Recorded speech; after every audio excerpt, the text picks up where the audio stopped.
perfect day for a hunt. Video games, video games, video games, video games, video games, video games, video games, video games, video games, video games, video games, video games, video games. I could sit here and watch the rest of this Horizon Zero Dawn trailer and I just won't have any reactions to the E3 press conference.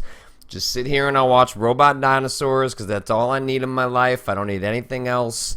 It's as though they made a game that was just for me. It's like, hey man, do you want to play a prehistoric game with cool combat? Yes, I do. Do you want it to have dinosaurs? I do. Would you like it to be a little bit different than dinosaurs? Well, just don't put birds on them or feathers. You know, it's like same thing.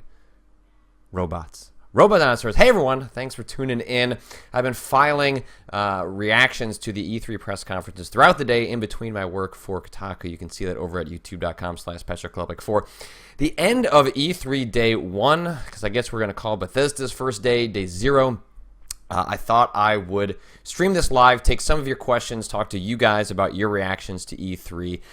Thanks for tuning in and watching my stuff. There is so much to digest from what has happened in the last 24, 36 hours, and especially in the last 3 hours specifically with Sony's press conference, that we should just dive right into it. I've pulled up the big headlines from Sony's press conference, and we'll kind of walk through the big stuff that happened. And please drop your questions and comments into the chat. I'll be checking that and weighing in and bringing those to the forefront as well. Thanks for tuning in. But yeah, I guess we should start with the thing that Sony kicked off their press conference with, which is that The Last Guardian is back. It's a game that I had been hearing as far back as January or February that they were going to bring to E3. A source I had been speaking with had said, yes, the game is still kicking around.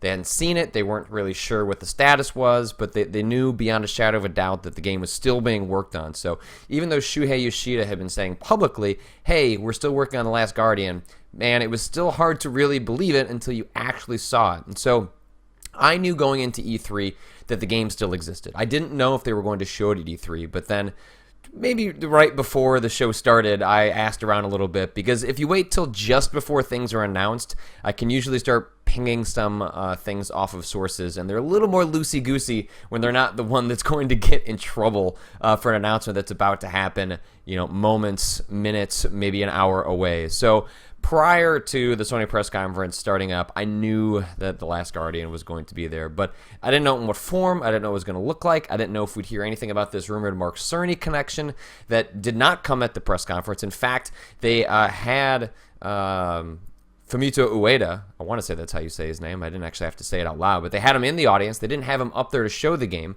but they showed a trailer for The Last Guardian running on PlayStation 4. You know, it didn't look like a top-of-the-line PlayStation 4 game, but it looked like The Last Guardian, and it looked pretty excellent as far as I could tell.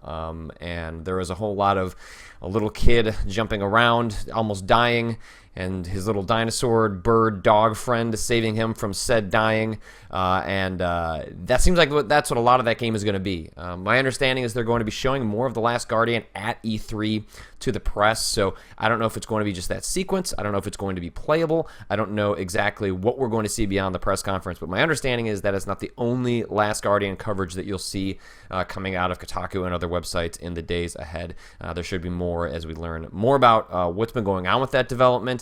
If we learn more about the relationship between Ueda and the team at Sony, I mean, it's entirely possible that, you know, Mark Cerny is acting sort of like Rod Ferguson did for BioShock Infinite, in which a game that was going off the rails and wasn't finding its way towards the end of development needed someone to come in and say, okay, what do we have here?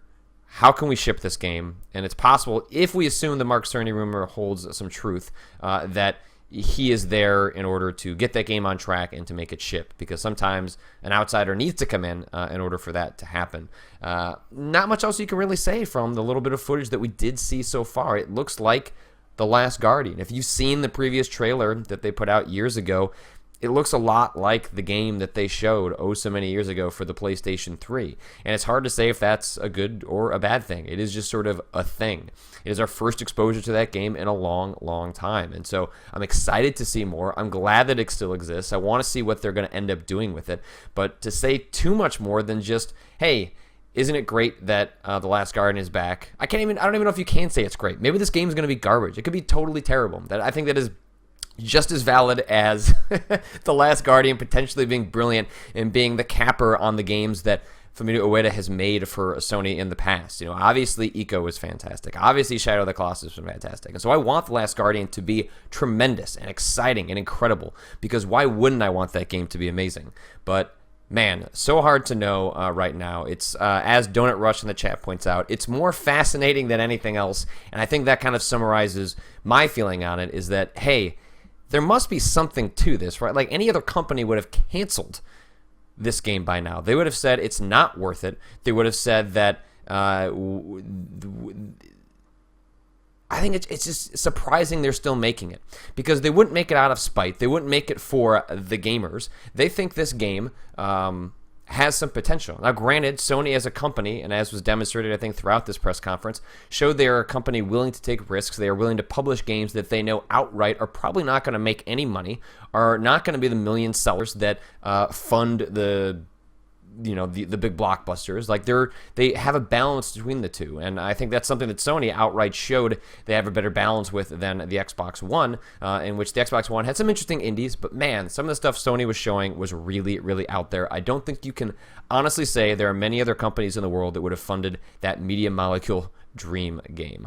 So let's go ahead and, before we get to that dream game, which is bizarre and weird, I really love the headline that Kotaku has attached to this, which is Sony announces Robot Dinosaur game for PS4, which is the new game from Guerrilla Games, which I had also heard it's basically been referred to as the dinosaur game. That's how I've heard it talked to. That's how I've heard it phrased, was just that Guerrilla Games is working on an ambitious thing called the dinosaur game. And apparently the dinosaur game is called Horizon Zero Dawn. I'm not sure how I feel about that subtitle. I think they could have just called it Horizon or Zero Dawn. It feels like there are two titles in there and they just couldn't pick one, so they decided to go with both.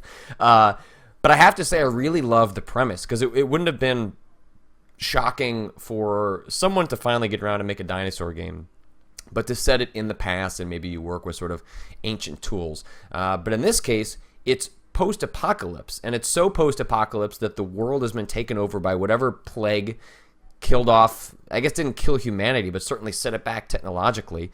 And then as a result of that, you have these new tribes that open up that are at least have enough distance from the previous reality that they don't even know what was the calamity that caused the old humans to lose their technology. And they don't know exactly why the monsters roaming around are dinosaur robots.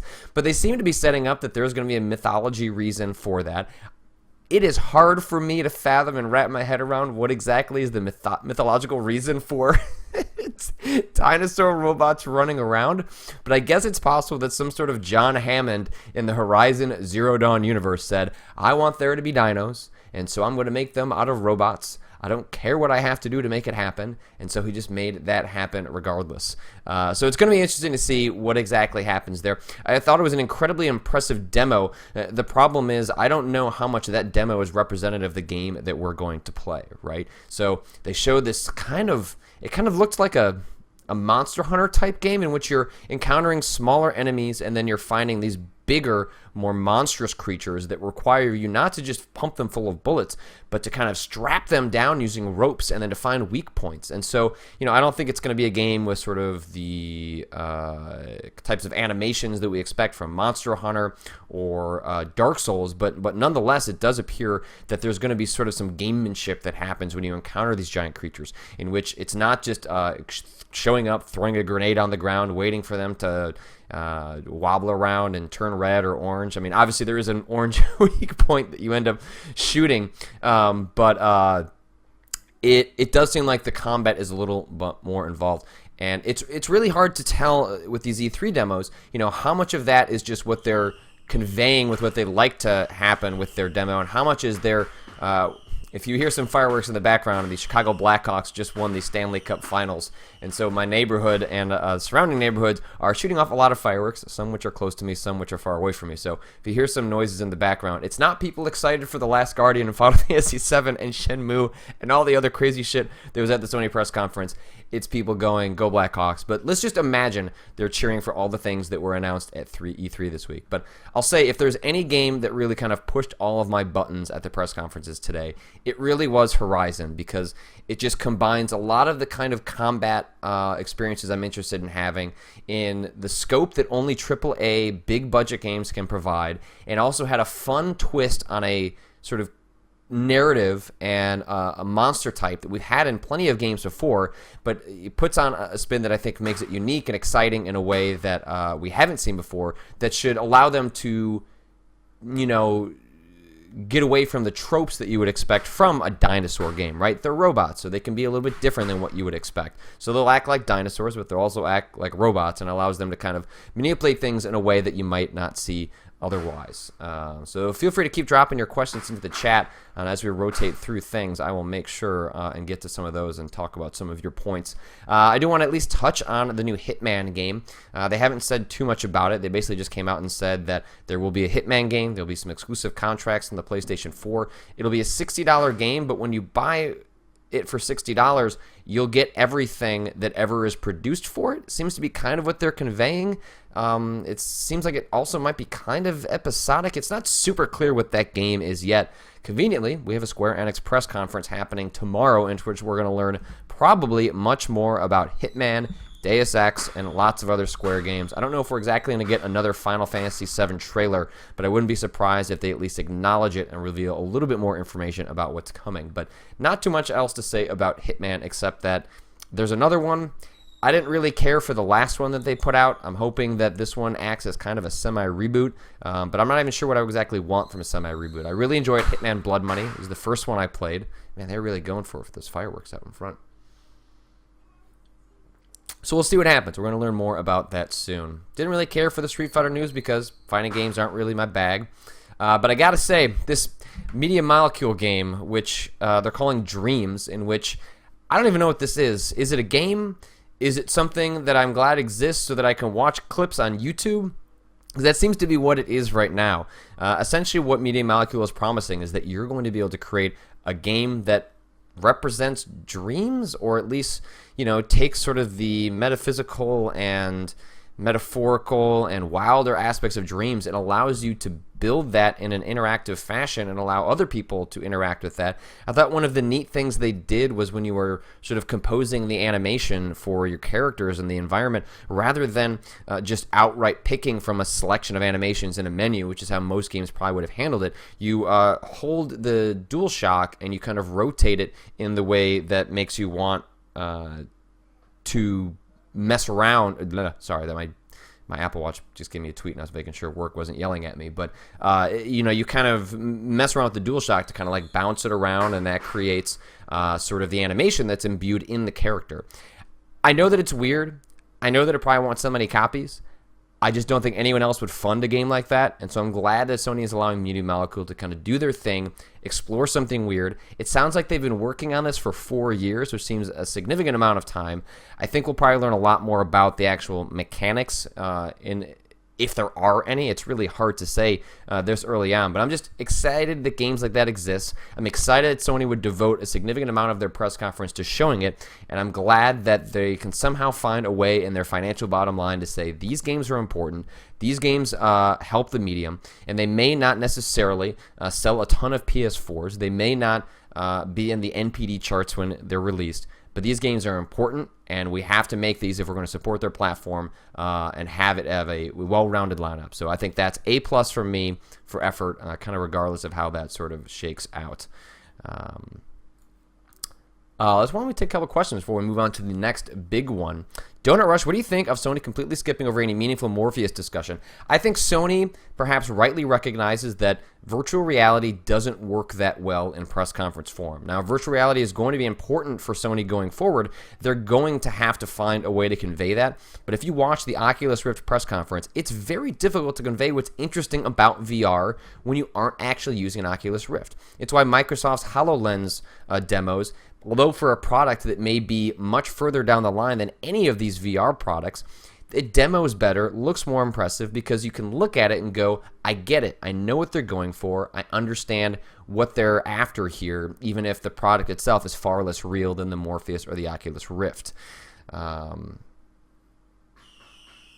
yeah, so I think we're going to see a lot of information about various Project Morpheus demos that are on the show floor going forward. There's going to be a bunch of stuff at E3, and Oculus is announcing games left and right. There's plenty of VR stuff happening in the future, but I think the problem for companies is conveying that somehow in a way that gets consumers excited. And I think there continues to be a gap between folks like myself that have experienced a lot of VR demos, VR games, talked to VR developers, and consumers such as yourself, gamers such as yourself, players such as yourself, that have not experienced any of this stuff. And so you look at all this hype coming from developers and game makers and journalists and blah, blah, blah, blah, and they're going, what's the goddamn point? Why is everyone so excited about this VR stuff? It is something that doesn't make a lot of sense till you experience it yourself. And so I think maybe it's possible Sony goes, you know what? Until we've got stuff that's really goddamn impressive, that's going to go beyond what is just, hey, this is cool if you have a Rift or Morpheus set on. They decided to say, look, we'll leave that to people actually playing it and maybe conveying some of those experiences to their readers once they've had a chance to play those demos. Next up, holy shit, Final Fantasy VII, the remake that has been rumored for years, nigh a decade, is actually coming. They said it's a proper Final Fantasy VII remake. This doesn't seem like this is just going to be like textures, backgrounds. It seems like they're doing it. They're doing it proper. They're doing it right. It's going to premiere first on PlayStation 4 is kind of what we know right now, but my guess is that's going to appear on every single platform. How exactly Sony ends up rolling that out, hard to say, but I'm sure we'll learn more details in the future, even if we don't learn them at Square's press conference tomorrow. But nonetheless, Final Fantasy VII was a seminal game in my youth. It was a game that, it probably doesn't hold up all that well now, but when it was released, when I played it, it's one of the first games in which I hit the clock to 99, 99, 99. I hit every single hour in that game as much as I could. I wanted to do everything in the Final Fantasy universe. I wanted to explore every theory about Aeris and what I might be able to do to bring her back. I wanted to get every summon. I wanted to get every ultimate weapon for my characters.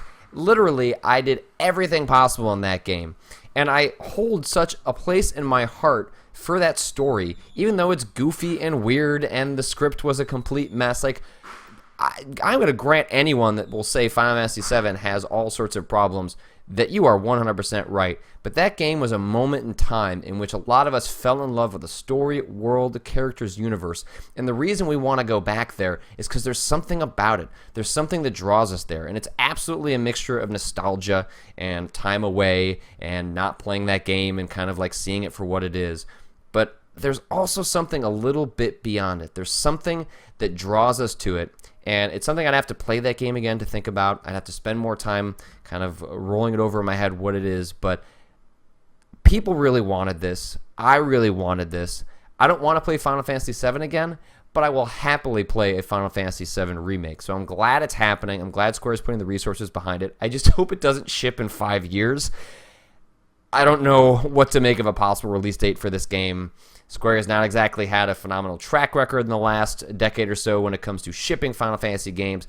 That said, they do seem to be kind of righting the ship on some of those things, so who knows? Fingers crossed, but I'd love to see that remake and exactly how it kind of shakes out. What are they going to do to the gameplay? Are they going to completely revamp all that stuff? If they're going to go in there, they really got to gut a lot of that. Do they change the story? If they change the story, are they really going to let you, change pivotal decisions in that storyline that people have talked about and rumored about for decades at this point? They can't do that, right? I don't know. It brings up a lot of really interesting questions about how they might handle what an actual remake is in this day and age, and I'm curious to see how exactly they start talking about it. Bias Facts says, thoughts on the Xbox Elite controller costs $149.99 and doesn't include rechargeable batteries. Hey, they're making something for players that want something really high-end. I'm not someone that maybe necessarily could appreciate the Elite controller, and so it's hard for me to say without having experienced it, without having talking to experts that know a little bit more about what they're offering. Is that worth the $150? Maybe. Controllers are expensive right now. A DualShock costs like $60, right? So we're, yes, that's quite a leap. We're moving into almost console level territory at that point, but I don't think it's necessarily beyond measure or beyond the pale if they're offering something that people are really excited about and are worth paying more money for. And they're not removing the other controller. They're just offering it as an option for people that want these additional features that are not offered in traditional sort of game controllers. Next up, moving down the line, Shenmue 3 is real, already on Kickstarter. Let's go ahead and see what the Shenmue Kickstarter is at right now. Last I checked about half an hour ago, it was well past 500,000. Boom! Shenmue Kickstarter is at $1,048,548, moving very quickly to its $2 million goal. Although, let's be quite honest, there is no way you're making that game for $2 million, and I expect that Shenmue 3 has a good possibility of being one of the highest video game Kickstarters, if not the highest video game Kickstarter in Kickstarter history. Hopefully that allows Yu Suzuki to unlock whatever money that he needs to create the Shenmue 3 that he wants to make. But the thing I've always thought about bringing back Shenmue, as I take a sip of my beer, is that it's been how long since Shenmue 2? Let's look that up right now. Shenmue 2 came out on September 6th, 2001. Which means it's been 14 years since Shenmue 2. Now, when you make Shenmue 3, the thing what people want is they just want Shenmue 3 to pick up where Shenmue 2 left off. But if you're making a game for a mass audience, you can't assume that a game from 14 years ago can pick up a storyline that way. That said, I feel like all the stuff that he's pitching is exactly that. And so, if you're going to make a game that picks up from where Shenmue 2 left off, doesn't reimagine the Shenmue story, doesn't try to recontextualize it, doesn't try to pretend and handwave 1 and 2 didn't exist, you have to go to crowdfunding. You have to ask people to let you make the game the market won't allow you to make, because the market would not allow Shenmue 3 to exist in the form the players want.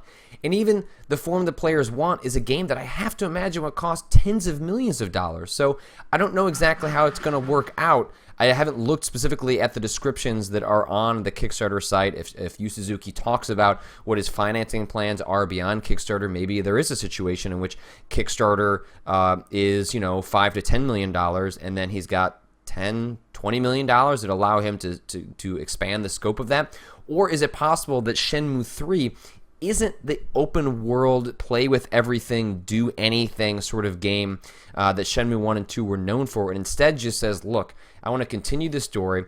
I want to tell the tale that I started in 1 and 2. And so while Shenmue 3 may embody some of the aspects of Shenmue 1 and 2, that Shenmue 3 really focuses on continuing the story and bringing to conclusion the saga that people fell in love with in the first place. Now I own Shenmue 1 and 2, never played them. I have the Japanese copy of Shenmue for no reason. I don't know why. I think I bought it because I was importing Dreamcast games, and I said, why not get Shenmue? But I cannot protest to be a huge fan of Shenmue. I'm curious if you guys in the chat, are you big fans of Shenmue? Are you excited about Shenmue 3? I'm glad that it exists. I'm glad that people are going to hopefully bring to fruition a game that makes them really excited. It's going to be a while before people play it. If I look at the campaign over here, it says the game itself is not going to be delivered until December 2017. So we're looking at a long ways away, and something tells me it's not going to make December 2017. But that said, hey, people want Shenmue 3 to exist, so who can't be happy for Shenmue fans? Glad you're getting what you wanted, and Kickstarter allows you to make that happen in a way that if Sony, Microsoft, whoever, Sega especially, doesn't want to fund Shenmue 3, you can fund Shenmue 3. I can fund Shenmue 3. We can all fund Shenmue 3. Okay, I couldn't because I don't back video game Kickstarters, but who doesn't want that to be an option? Who doesn't want fans to be able to will things to exist that couldn't exist any other way? So, hey, you know what? Good on them. Good on you, Suzuki. I'm excited for you, buddy. we're not buddies, but I'm excited for you in the grand buddy sense. And we'll see where it goes. Lethal Shukem points out that Star Citizen is the highest funded game in history on crowdfunding, already at $84 million. There is no way that Shenmue is going to get there because Star Citizen is its own crazy monster that has nothing to do with the rest of us or other crowdfunded games. Dinesh Shahid, how about that Rare Collection? Another win for game preservation. Yeah, absolutely. Between the Rare Collection and the Xbox One compatibility with Xbox 360 games, hey, it's not usually that we can give a +1 to game preservation and game history, but we got that this week with both of those things. And Blast Corps coming back. Blast Corps! Whew! Really, really excited. All right, let's keep on moving. There's a new Final Fantasy game. They have cute little heads. I don't know. That just seemed like a way of them trolling Final Fantasy VII's remake before they got around to actually announcing that. The Call of Duty DLC is now coming to PlayStation first, while Xbox has to wait. Essentially, one of the curious things about this morning's press conference from Microsoft was that Call of Duty normally premieres there first. And now, while I play the Call of Duty games year over year just to kind of mess around with the campaign and see what they've put together, and I enjoy it for the spectacle in a Michael Bay sense, Call of Duty is not my thing. Don't really, feel like one great way about it one way or the other, but I do kind of like just watch it again for like you watch a Transformers film or something like that, just because like, whoo, that was pretty and kind of fun, and okay, I'll move on to the next thing. But it was curious that it wasn't at Microsoft's press conference, because it usually is a huge spectacle, if not opening their press conference as a way of kicking off. Call of Duty is on Xbox. Think of Xbox when you think of Call of Duty. It wasn't there. Halo 5 was in its place, and during the middle of Sony's press conference, they showed off the first gameplay from Call of Duty Black Ops 3, which I have to say, it didn't do a whole lot for me. I mean, I like the sort of futurism thing, but it's far less novel now that we've had Titanfall and Advanced Warfare from Call of Duty itself semi-recently. So, like, the mechs are interesting, and so I guess in some ways it's kind of like a first-person Metal Gear. But it's a little less exciting because that premise is already getting kind of well-worn by a lot of other games. But the fact that Call of Duty DLC switched hands and it was something that Sony thought was worth bragging about. Now, granted, if you're a participant in the Sony ecosystem, you only own a PlayStation 4. It is good news for you because you've been left in the dust with Call of Duty games in the past, and you've had to wait for the DLC to come to you later, and so that's shitty for you. But now the reverse is shitty for Xbox players, in which now Xbox players have to wait for the DLC to come to them. It really only benefits Sony as a corporation and perpetuates a really shitty practice in the video game industry in which we allow DLC to come out first for a platform, which is just a bullet point. It's just a marketing thing. It hurts players. It hurts the user bases of these games, and it's really frustrating to watch because I'd much rather the DLC come out at the same time for everyone. And this is to say nothing of PC players who often get shafted the most with Call of Duty, getting that stuff at some unspecified later date with Activision nor the developer in charge of that edition really talking about when that DLC is coming to that platform. So I think it's just kind of frustrating and dumb all around. I get why they want to go up there and go, ha ha ha, we got it, and we took that deal from Microsoft, yee-ha.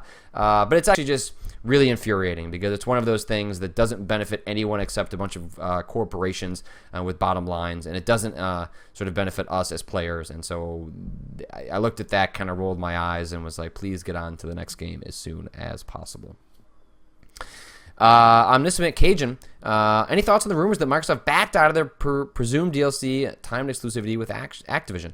Hard to say. It's possible that Microsoft went and said, this isn't worth us to us anymore. If Sony decides to sort of take the lead and give Activision the money that allows them to get that DLC first, maybe people will still have that mindset that Call of Duty is Xbox, and the fact that we've spent the money on this marketing deal for X number of years means that we've already done the work, or that maybe that Call of Duty is on the wane and that they don't need Call of Duty. Could be all sorts of reasons why they decided to move away from that. Or they look at Halo 5 and Gears of War and say, look, we've got our own shooters. We don't need your shooter and your DLC. We'd rather put our money elsewhere. Or it could be just that Sony offered more money, and that's just the way the cookie crumbles. Make sure to drop some of your questions and at me in the chat so I can make sure and look at those as I wind down to the last parts of Sony's press conference and decide to weigh in with some of your questions before we bring this stream to an end. But they showed Uncharted 4, A Thief's End, which we've seen in the past. And I got to admit, when I saw the PlayStation Experience demo from last December, I wasn't that impressed. It didn't really do anything for me. I haven't been that excited about an Uncharted 4, not because I don't love Naughty Dog, not because I haven't enjoyed the Uncharted games in the past, but Uncharted 1 was an interesting, exciting, brand new series. Uncharted 2 was like the leap from Assassin's Creed to Assassin's Creed 2. It was like everything you actually wanted from the original Uncharted, and it was just so fantastic. And then Uncharted 3 was the beginning of the diminishing returns from that franchise, and just, maybe that was fatigue from the people working on it. Maybe Anna Henning needed to go and do something else, and the version that we're getting from the Last of Us creators with Uncharted 4 A Thief's End is actually a more invigorated, exciting take on Uncharted. And I gotta say, even though that PlayStation Experience demo didn't do anything for me, it was just sort of Nathan Drake running around an island landscape and climbing things and shooting dudes. I watched like 4 or 5 minutes before I moved my laptop to the side and just went, yep, that looks like another Uncharted, which, is not the worst thing in the world, because yet another Uncharted is, again, not the worst thing in the world, but it just didn't excite me in the way I was hoping for.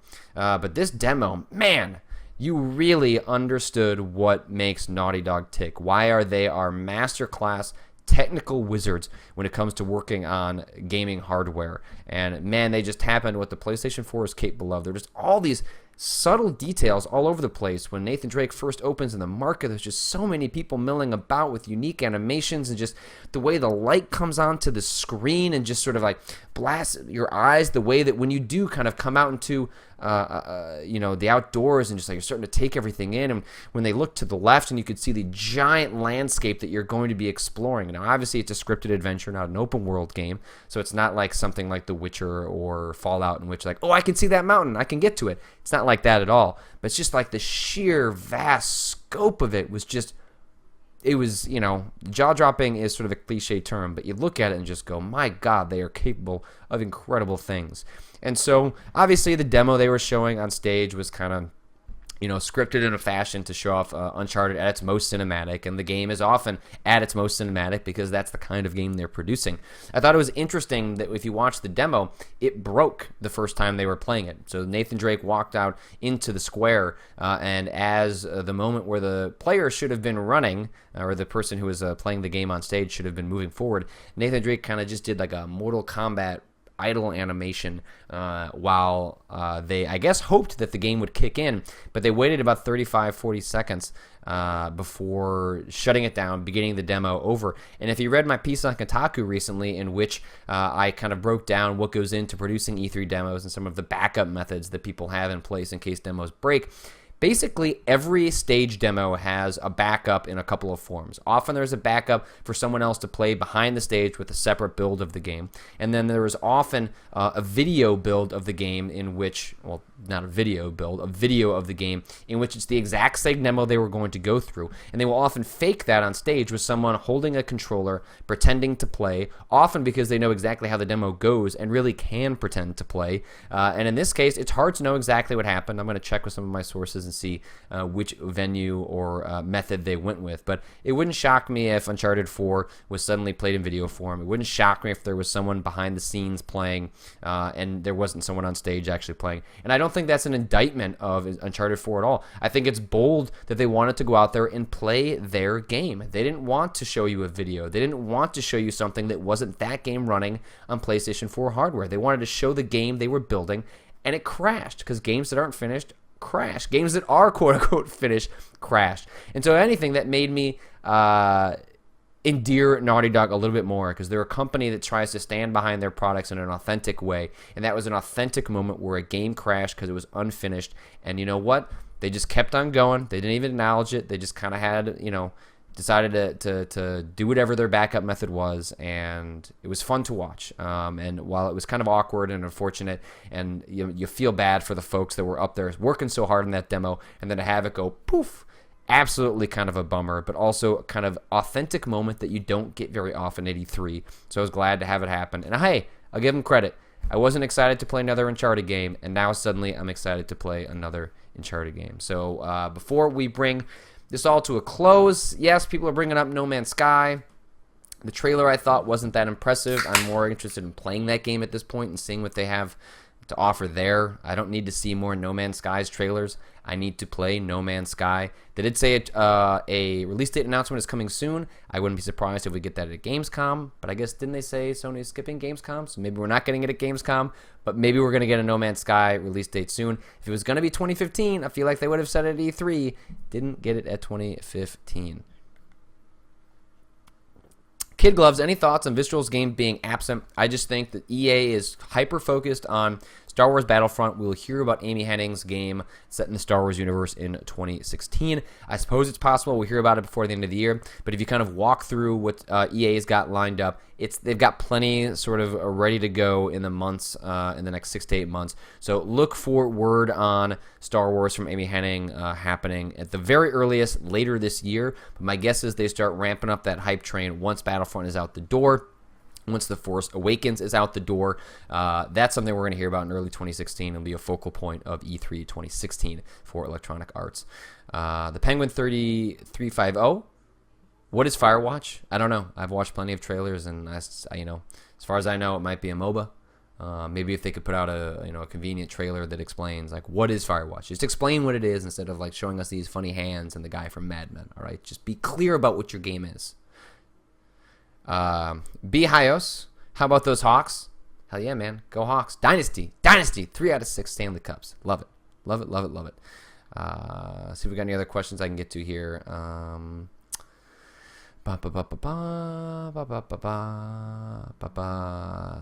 Alziran, Fallout 4 game of the show. I think it might be Horizon, but Fallout 4 is actually a game that is coming out later this year and is a game I'll be playing on my PC later this year. So while Horizon is the game that probably got me the most hype, Fallout 4 is the game that I know I will actually be playing. And so one of the things that I thought was interesting about Sony's press conference vis-a-vis Microsoft's press conference was that Sony showed games that make you excited about the PlayStation in the years to come. Microsoft showed you games you're going to be playing in the next 6 to 8 months. And it was a clear, tonal, strategic difference between the two companies. Granted, Microsoft didn't create as much fanfare as Sony did, but Microsoft is also showing you games that you're going to be playing and you could buy in the near future. We don't know what 2016 means for Last Guardian. We don't know when Horizon is coming out. We don't know when a lot of other games that Sony showed that were impressive, exciting, ambitious. We don't know when we're going to play those games. That Final Fantasy VII remake, sure, they can put out whatever release date they want, but I don't have a whole lot of confidence in what Square Enix says in their Final Fantasy release dates. So at least Microsoft was putting a little more stakes in the ground regarding the games that are being released for their platform, especially in regards to exclusives. And that is less Twitter hype, but I think is a little more realistic about the games that we're really going to be playing, and I certainly appreciate that.